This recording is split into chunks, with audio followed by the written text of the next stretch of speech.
Students, in the previous video we have started the chapter 2 of computer class 8. So in this video we will continue the same chapter and we will see the remaining part of the chapter. So let's talk about the macros. Macros gives you the ability to automate tasks. You can use a macro to add functionality to a farm report or control. Macros जो है वो हमें ऐसी ability देता है कि हम अपने टास्क को क्या कर सकते हैं, ऑटोमेट कर सकते हैं. You can use a macro to add functionality to a form report और control.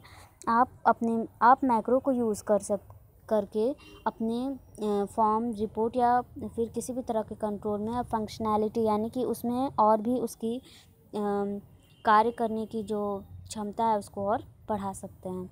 Let's come on the modules. Like macros, modules gives you the ability to automate tasks and add functionality to a form, report और control. यानी कि macros की तरह ही modules भी जो है हमारे टास्क को ऑटोमेट कर देता है, यानी कि ऑटोमेटिक कर देता है और फंक्शंस को ऐड करने में भी हेल्प करता है फॉर्म, रिपोर्ट और कंट्रोल में. Macros are created by choosing from a list of macro actions. यानी कि मैक्रोज़ आर क्रिएटेड बाय यानी कि वो इस मैक्रोज़ को इस तरह से क्रिएट कर सकते हैं जब हम किसी भी मैक्रोज़ एक्शंस को उसके लिस्ट से चूज़ कर रहे हैं. And whereas modules are written in visual basic for application. और जबकि मॉड्यूल्स इससे थोड़ा डिफरेंट है. मॉड्यूल्स को हम विजुअल बेसिक के एप्लीकेशन से राइट करके ही लिख सकते हैं. Double click an object to open it. Right click an object to view a menu of options. You can use the menu to do such things as open objects, rename objects and delete objects. यानी कि macros तक हमको पहुंचने के लिए पहले double click करना होगा ऑब्जेक्ट पे और फिर ओपन हो जाएगा. उसके बाद राइट क्लिक करके हम ऑब्जेक्ट को व्यू कर सकते हैं. Object that are open appear to tab. Right click on tab to view a menu of option. You can perform such as save the object, close the object and change the view. So let's know how to change the views. A view is a way of looking at an object. जैसा कि हम सभी जानते हैं कि view मतलब क्या होता है कि हम किसी भी ऑब्जेक्ट को किस तरह से देख सकते हैं, उसके लिए जो हम कर रहे हैं उसको व्यू बोलते हैं. For example in excess data is stored in tables. यानी कि अगर देखा जाए तो एक्सेस में जो भी डेटा होता है वो स्टोर होता है टेबल के रूप में.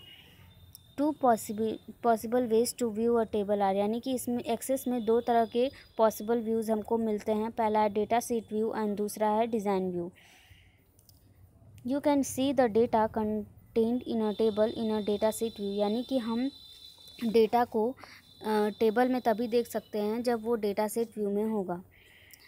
And you can see the design of A table in design view. यानी कि डिज़ाइन व्यू से हम टेबल के डिज़ाइन को देख सकते हैं और डेटा सीट व्यू से हम टेबल में कंटेंट जो भी डेटाज हैं उनको देख सकते हैं. When you open an object button appears in the lower right corner of the Access window. You can use the view button on the home tab to change view और you can click the proper button in lower right corner of the window. यानी कि हमारी window में हमको right corner पे Access window मिलेगा जिस पे क्लिक करते ही हमको व्यू बटन मिल जाएगा. और व्यू बटन में हम क्या करेंगे, हमें दो चीज़ें मिल जाएंगी.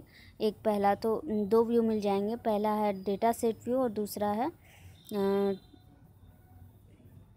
पहला डेटा सीट व्यू और दूसरा है डिज़ाइन व्यू. तो so let's talk about what is database. Database होता क्या है. A database is systematically organized और structured repository of indexed information that all easy retrieval, updating, analysis and output of data. यानी कि डेटाबेस जो है वो एक सिस्टमेटिकली ऑर्गेनाइज्ड और structured repository index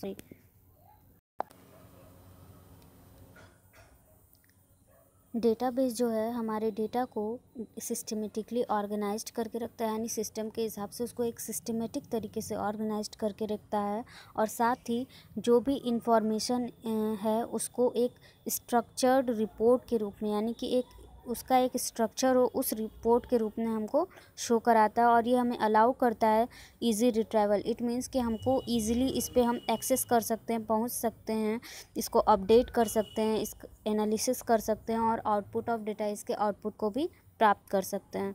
stored usually in a computer, ये हमेशा जो है वो कंप्यूटर में स्टोर्ड होता है।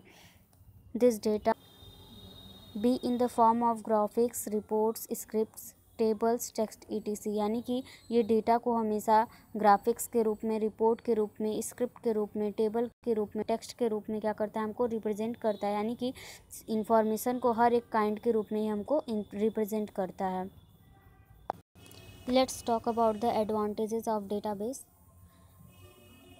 First of all we have to focus on the reduce data redundancy, मतलब कि डेटाबेस जो है वो हमको डेटा की रिडंडेंसी को कम करता है। सेकंड है रिड्यूस्ड अपडेटिंग एरर्स, जो भी अपडेटिंग एरर्स हैं उसको कम करता है। इंक्रीज्ड कंसिस्टेंसी, और इसकी कंसिस्टेंसी को बढ़ाता है। Improved data access to users through use of host and query language में, और इम्प्रूव डेटा, जो भी डेटा हमने इम्प्रूव किया है उसको यूज़र्स तक एक्सेस कराता है।